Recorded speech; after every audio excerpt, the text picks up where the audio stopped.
স্বামীহারা পঞ্চাশোর্ধ্ব সাহেরা বেগমের দিনরাত সবই কাটে ছোট্ট দোকানে।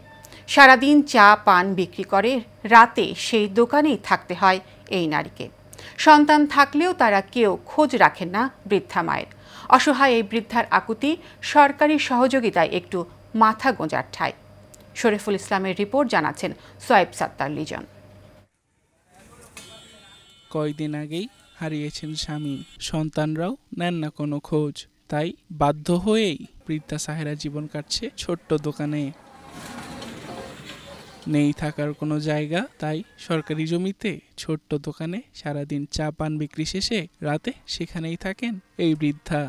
আমার স্বামী মারা গেছে, আমার কাছে তো কেউ খায় না, আমি একা একাই খাই। আমি লাইট বাড়াতে জাগনা খাই, আমার তো কম ধরে না।